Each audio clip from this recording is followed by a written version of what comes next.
Hello and welcome to the Plaid Sheep Oracle. Today is April 8th, the day of the total solar eclipse, conjunct Chiron. And the other end of our eclipse space. So there are two, right? There's the entrance and then the exit, the two portals around the eclipse space. And that's not to say that the effect of the eclipse is only in this space. It reverberates, I think, for some weeks before and then months after. Many aspects and transits are like that. You don't necessarily get something immediately in the moment. But I do think that the effects of this eclipse season will happen rapidly for many of us. I wasn't sure whether I should do the reading today because it's several hours before the eclipse, and I won't have the space to do it after today, or if I should just do the reading tomorrow. But I've gone ahead and done it now. And I can see, right, the message is clear and really quite simple, actually. So maybe there won't be a need to do one tomorrow, but it will unfold as the individual readings come out. So we start with this fierce desert flower. This is from the Cantigee Oracle. And this oracle has a very detailed guidebook. There's a little story that goes with the card, and then there's keynotes and symbology and guidance and many things. But I'm just going to read you the little story. Long ago in the future, desert was as lush as a jungle. His people adorned themselves with great bright flowers, and they frolicked in happiness and ease from the rainbows of morning until the sparkling dew of night. Over time, Desert became so proud of his beauty that he believed he was better than all the other lands. He ceased to exchange with them, and instead he became obsessed with the sun's power and allowed only the sun to influence his land and people. Desert changed. He became dry, stark, vast, hot as the sun in the day and cold as the stars at night. Many of his people withered and died, but some of them refused to succumb to Desert's madness. Some sent their roots deeper to tap the hidden waters far below the sun-baked crust. Some spread their roots wider in order to immediately soak up the occasional gift of rain that the compassionate other lands sent now and again. Desert's people developed tough skins and attitudes of resilience and radical acceptance that were respected by all the people of the other lands. Every now and again, Desert's people would burst forth with flowers infinitely more beautiful than the blossoms of the easier times. Their brilliant blooms opened not without joy and with an edge of defiance, fervidly asserting and celebrating their vitality in the unlikely face of a stark land. So this idea of thriving in difficult circumstances, of using imagination, of being willing to change to accommodate a new situation. And I don't, this is not a message that suddenly the world is going to become a desert and we're all going to have to, be ascetics but that we are all going to deal with change in different ways. And that it may feel like a desert at first to us because we're so used to the other thing.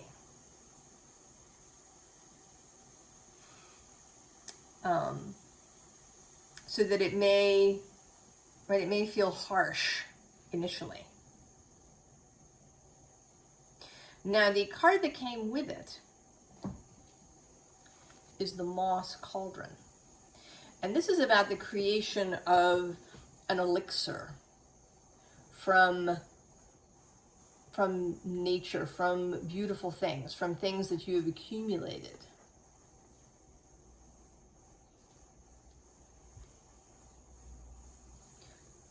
So we have everything that we need.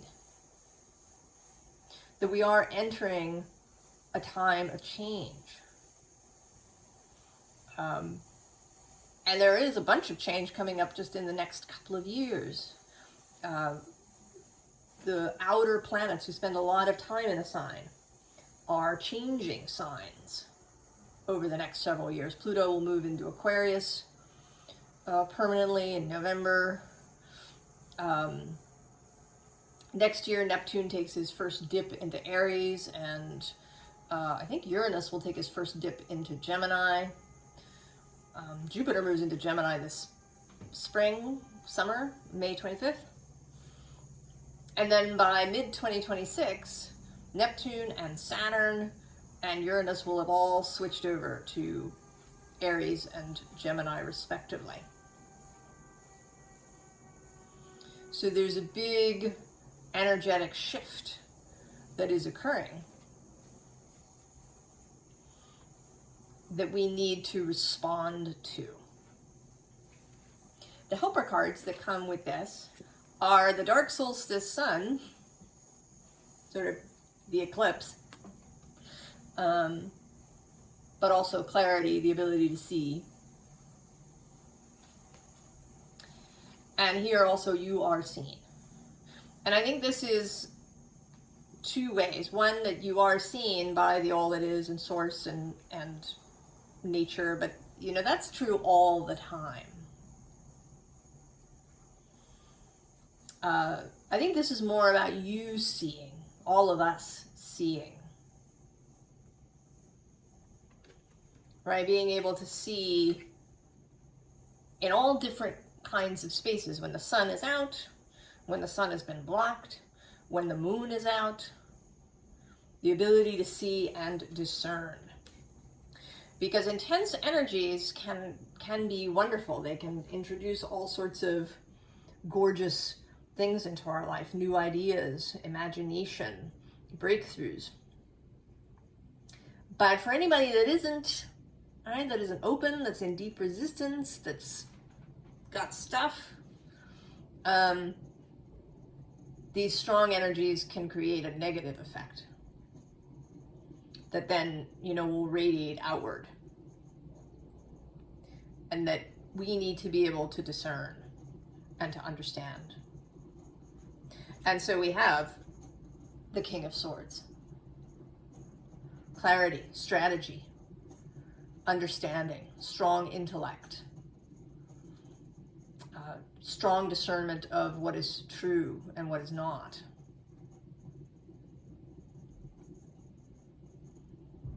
Knowledge of how to move forward. And courage. I think of all of the court cards, actually,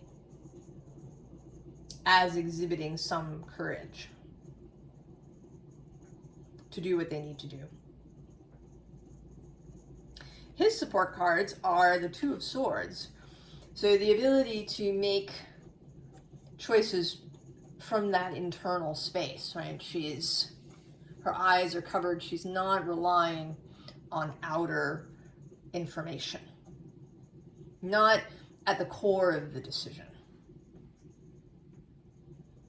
You know, on a simple way, you know, maybe you're debating between two jobs, and you do have the outer information, right? You have with the, you know, job description, you have the salary and benefits package, you have the location, you have all these things that can help you. But ultimately the decision is an internal one, moving from that space of intuition and inner feeling and your own wider self's guidance. And then the Chariot. So also movement forward together, right? The ability to have the horses going in the same direction. Really paying attention to your feelings. This is the Cancer card. Cancer, the crab, lives in the intertidal zone, where the waves and the tides are moving in and out. There's lots of change, lots of information that passes through. So there's the discernment of all of that. Being able to read the room. And also the moon. All of these same things, and a little nod, the first half of a nod to the eclipse today. Actually, the bottom of this deck, I haven't been showing the bottoms really during this series, but today they seem to have more consequence. We have the Knight of Swords. So, right, the Knight coming to the King. He has new information, and the King is going to discern what is important and what's not. Ace of Cups. That inner grail, the drinking the nectar of love, of expansiveness, of compassion, of your own dreams. The Star. Healing, knowing your own direction, knowing what your values are and sticking to that.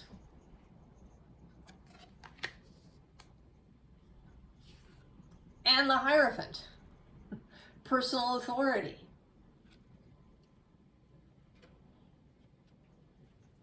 Right? Really holding your values, holding your integrity. And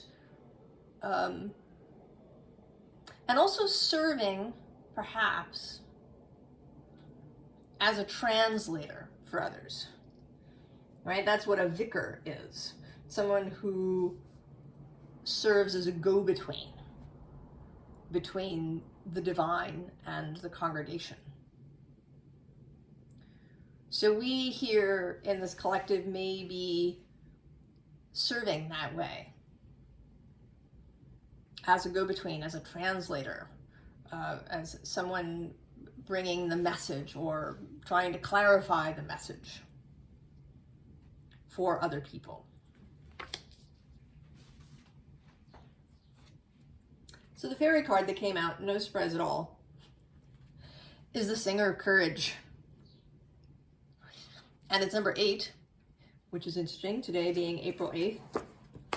And I'm going to read just a tiny little bit of this card from the guidebook. Someone once said that courage is not the absence of fear, but that which enables us to experience fear and not be stopped by it. It is also what enables us to do what we believe to be right, even when there is pressure from others around us to do otherwise. It is what enables us to go ahead into the unknown or the perilous, where there are no guarantees of safety or security. I think that is a very good description of where we're headed, is into an unknown space, especially if we follow the suggestion all along of not using the past as a guide to the future. I don't know if you know the Terry Pratchett and Neil Gaiman book, Good Omens, or maybe you saw the Prime series. But in the story, there's a character who has a book of predictions that has been handed down through her family. And the predictions are all absolutely accurate, but they're also really cryptic and often not useful until they're over.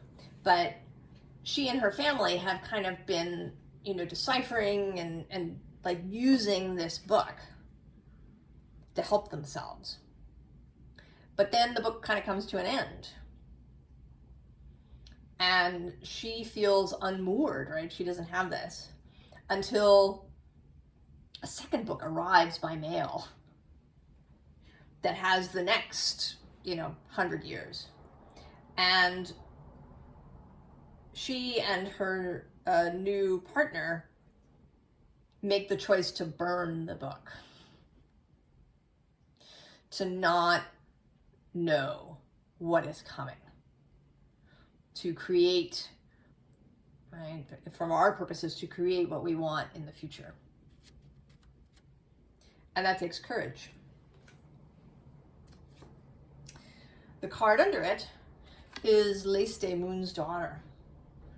And she is about coming out of dark spaces, but also about being able to see by moonlight.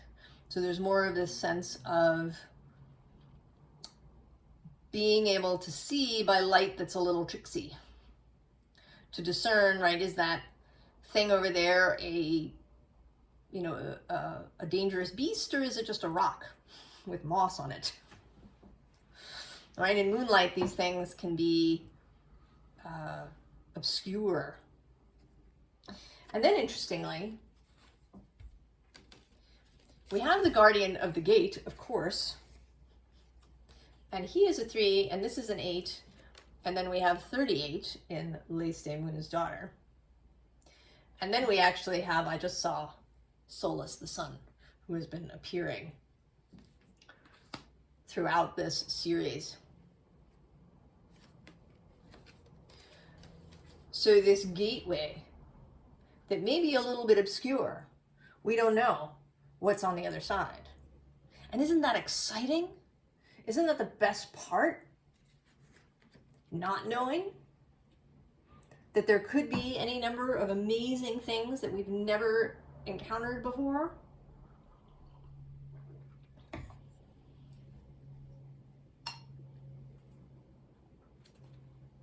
And so we have the sun. And here coming out especially as clarity and as joy, because the supporting cards are the Page of Cups and Dreams, right? Drinking the nectar, the ambrosia, and then the Three of Cups with friendship and celebration. So approaching all of this with this feeling of a celebration, that we're entering a whole new space. We should celebrate that.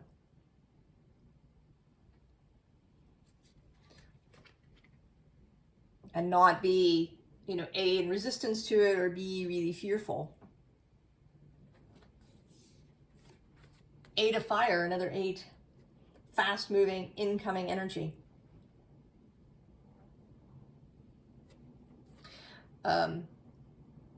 And here with the birds, with a sense of seeing, right, seeing the big picture. And seeing both detail and big picture. This kind of is a little bit about this translating the news, bringing the fresh energy into spaces. And the 8's helpers are, first of all, the 2 of air, showing up again. The ability to discern and decide and to judge what we believe is right or appropriate for us in a given moment. And to do it not, while meditating quietly in a room somewhere, but to do it in the moment, to do it while, in a meeting where people are having an argument, or, in the center of Times Square, or in the middle of some thing in your life. That's when intuition is really useful, is in the moment. The intuition teacher Laura Day talks about that. You want to exercise your intuition, really hone it, train it, practice it, so that you can use it in the moment when you really need it. And then the Chariot again, and this time glorious. Arriving on this fire from lightning.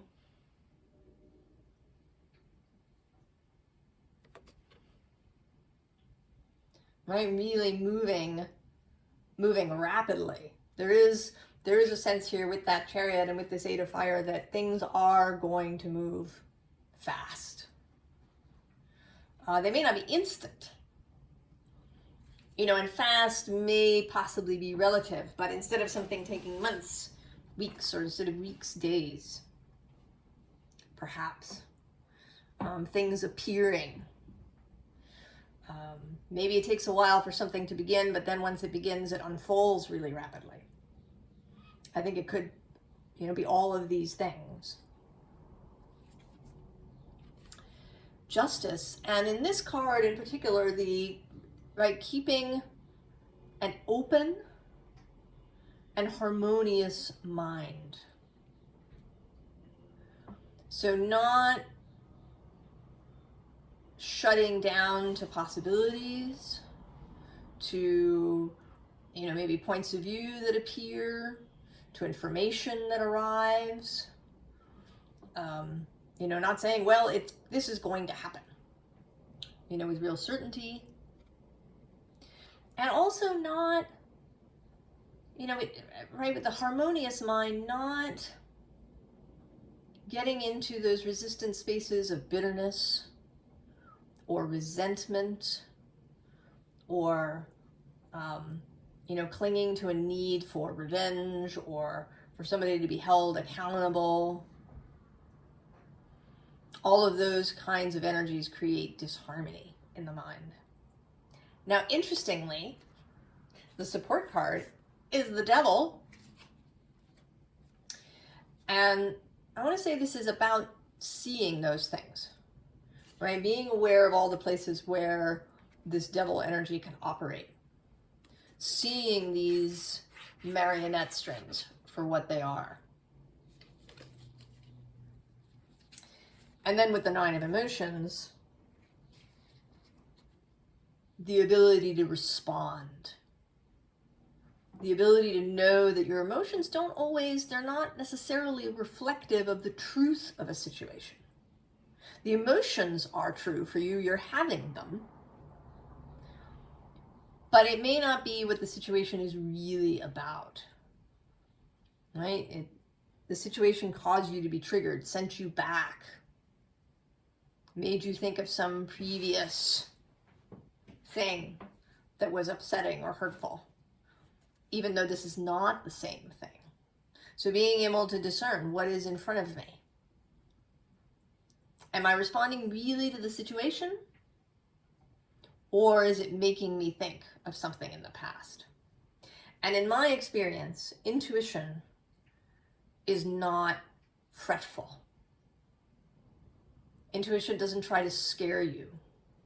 It doesn't show up as worry or like a real clenching in the gut, you know, or nausea.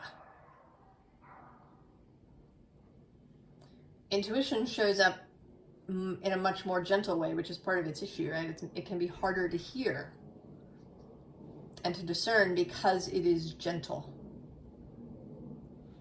It is in harmony with things. It is in alignment.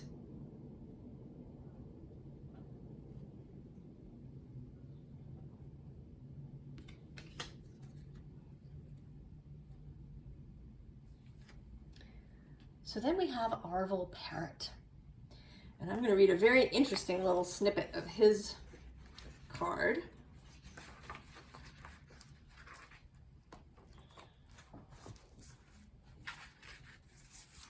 So his keyword, he just has one, is communication.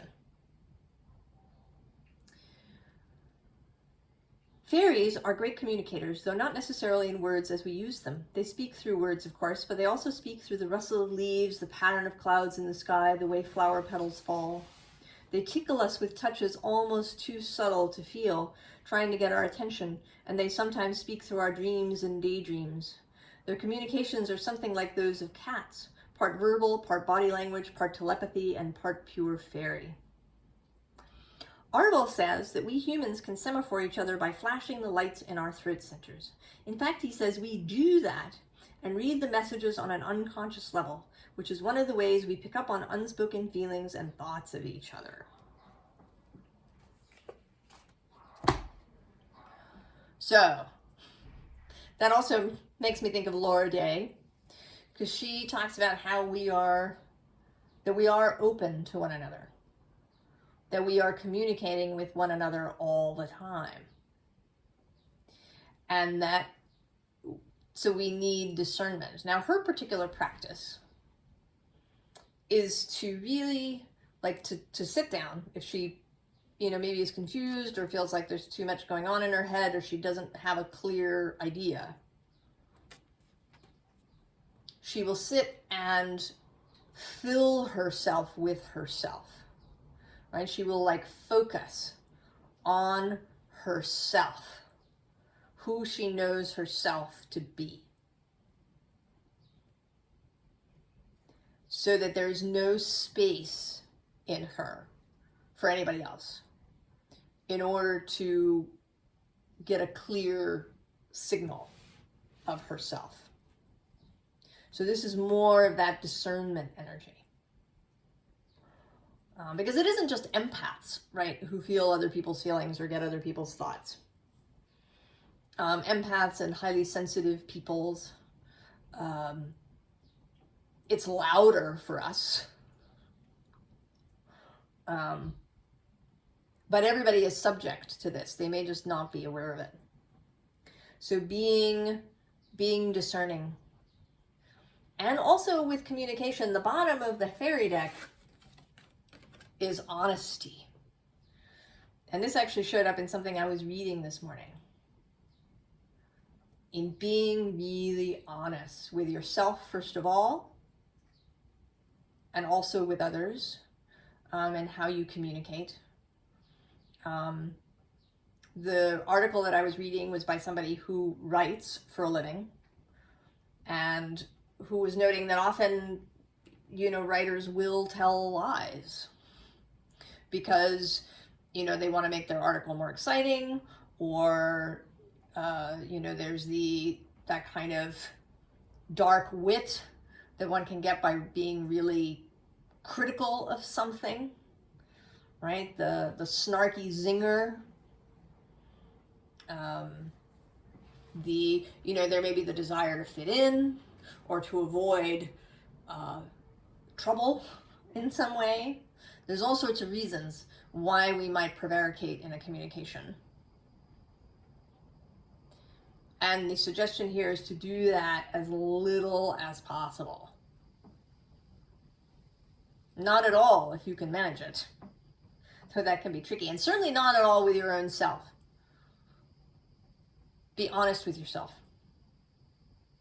first and foremost.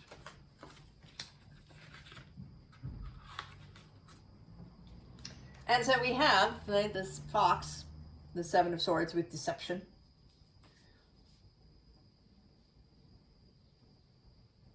Being really clear on that.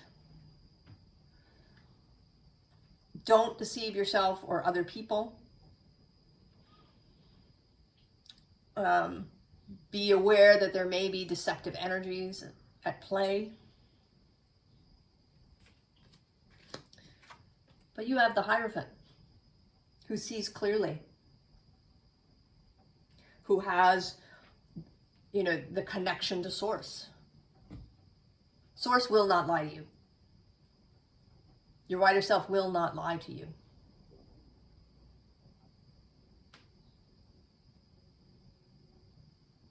You may not understand everything that is available. You may not be in alignment with hearing the whole truth expounded, so something may seem really obscure. But that's your ability to receive the truth. Source and your wider self will not lie to you. They have no need of that.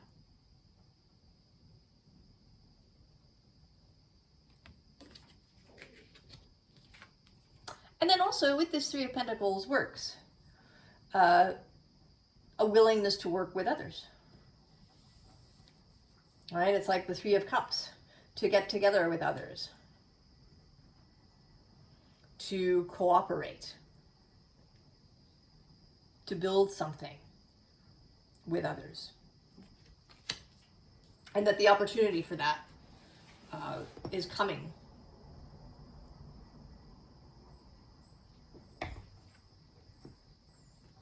Ji Habya, more discernment. right? He's about knowing whether something is really an issue that you need to respond to, or whether you've just created a worry to make yourself crazy. You know, that's a kind of a law of attraction tricky thing. If you're a worrier, sometimes what will come to you is just more things to worry about. The thing that you've been worrying about never comes to fruition, but you run into more little things that make you feel concerned, like you have to worry. Worries can mount, and they can be contagious. So is it really a concern and you need to respond to it? Or is it smoke and mirrors?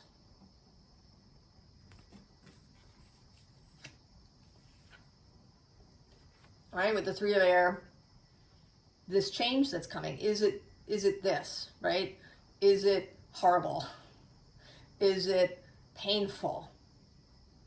Is it, right, this, right? Is it a tear in your heart, right, where you're bleeding? Or is it actually an opening to go through?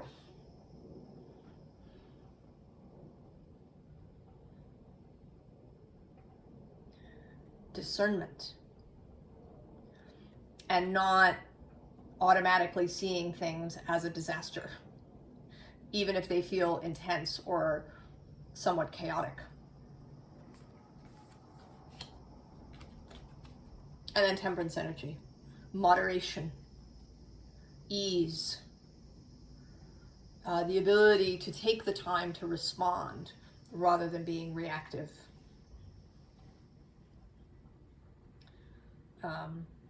I've certainly had several lessons in the last couple of months of reactivity and how that goes terribly wrong.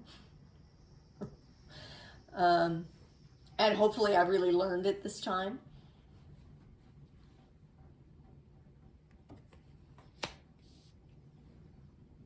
So then we have two cards that wanted to come out together.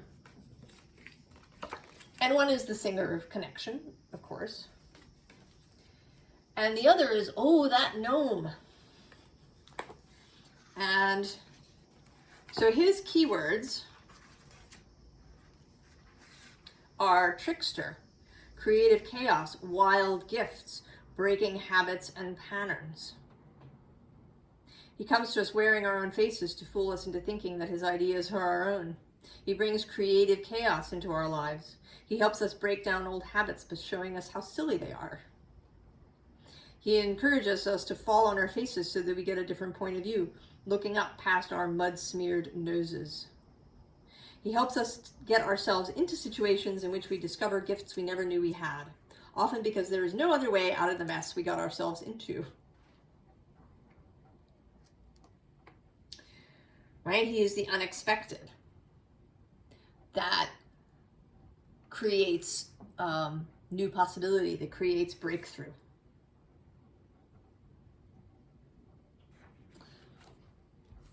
And coming through with connection, I want to say that these breakthroughs may come from relationship to others. And that could be to non-physical others, or it could be other people.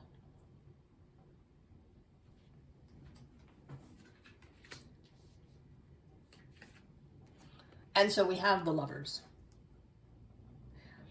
And here coming through both as other people, you know, that you might encounter, you know, are these two people, you know, going to come together? Maybe they have to wander around a little bit and then they meet. There's this sense that, you know, these two flowers are going to come together. That there's, you know, two people down here who are meeting. So that there may be chance meetings, chance opportunities, or I should say what appears to be chance. Because we know, right, that it isn't really chance. It is being created. We are creating. We're in co-creation with others.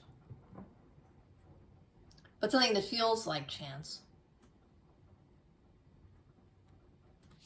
And also beauty. and harmony, the Venusian values.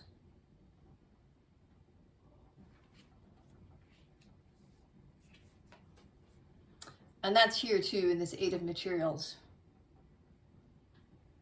You know, going forth and doing what excites us.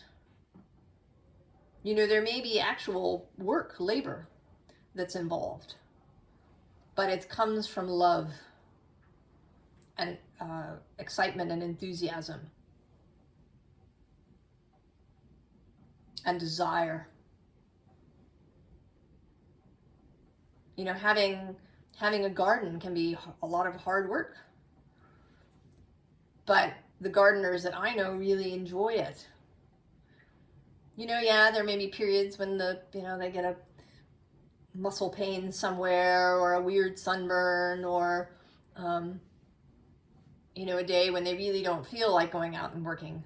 But overall, they really enjoy it, and they love the co-creation of working with the plants and the garden to create beauty. And then, last but certainly not least, because it's showed up several times now, is the Tower. And this Tower that is about, right, incoming revelation. Incoming revelation that breaks something apart.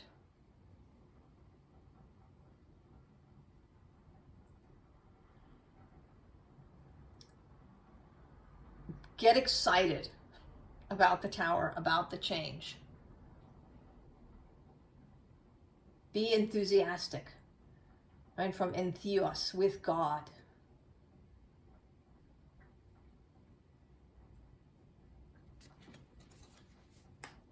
Because otherwise, you're just pushing against it, and it'll be painful. So I'm going to pull some final cards for you.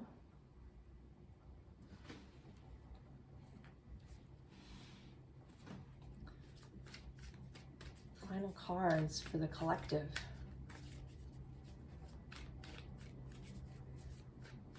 Or for the exit portal at the other side of the eclipse space.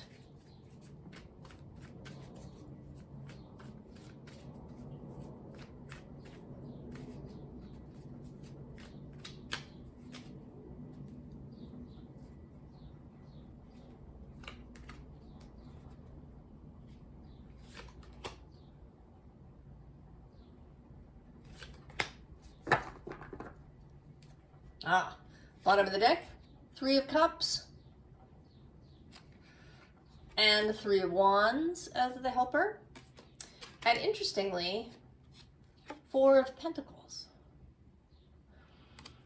who I want to say is about knowing what you have.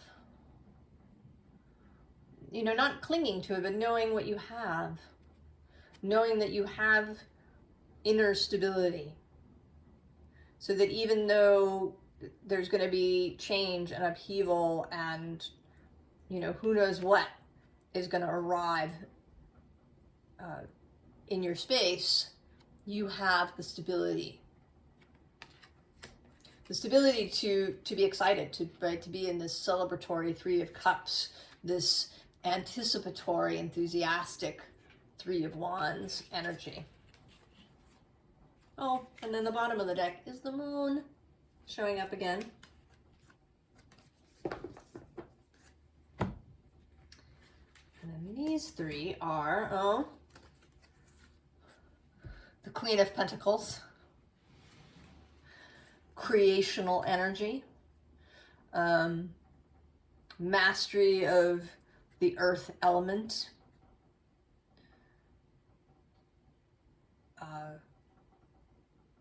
self-care, although, right, that's kind of a fraught phrase now, overused, but, right, taking care of the self, of the body, of the physical environment, of what energies you allow into your space. That's the Queen of Pentacles discernment. I think all the queens have, right? They are the most discerning of the court cards. She really knows what to allow into her energetic space and into her physical space, into her body.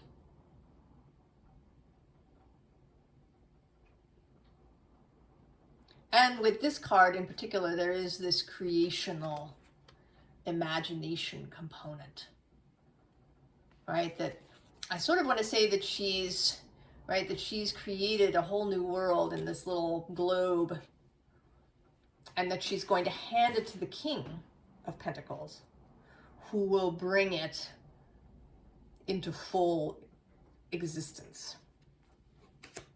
And that may be, now that I've said that, because the King of Pentacles is Taurus, that may be partly about the Jupiter-Uranus conjunction that's happening in Taurus, and that is sextiled by Mars from Pisces.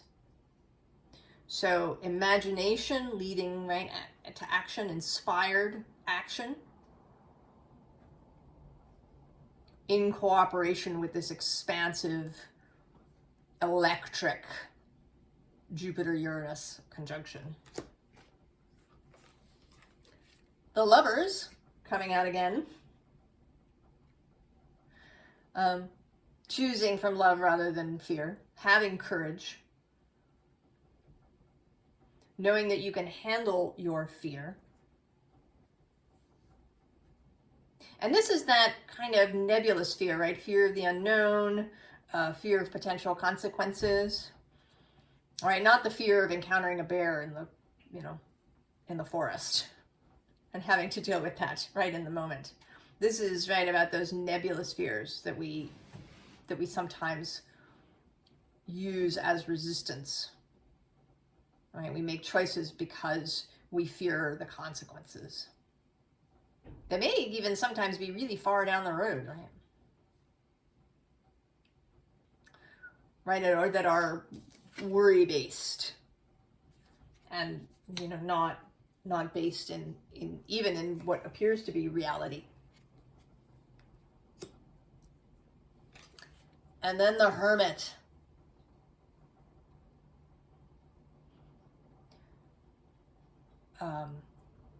Self. Keeping your own counsel. Taking time to yourself. Whenever you need to kind of regulate yourself, to remind yourself what your desires and your values are, to get clarity. We often think of this light in his lantern as the star, right? You may need to reorient. Is the star, has it moved at all? Because we make changes. When new information comes in with that Knight of Swords, maybe we make changes, we adjust, we change our minds. So the ability to shift. But I think most importantly, to keep your own counsel.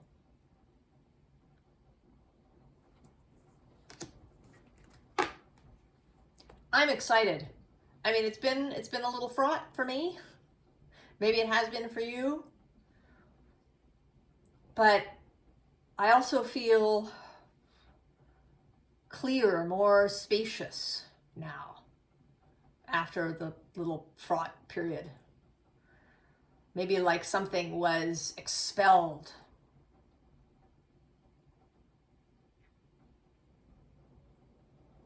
And I'm excited to see where the readings go from here. I wish you the very best.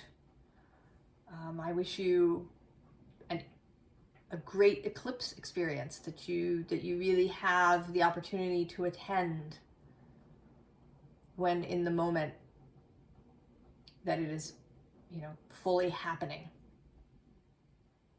Even if it's only for 5 minutes, to just sit in that space, that you were able to do that for yourself. And I will see you next time.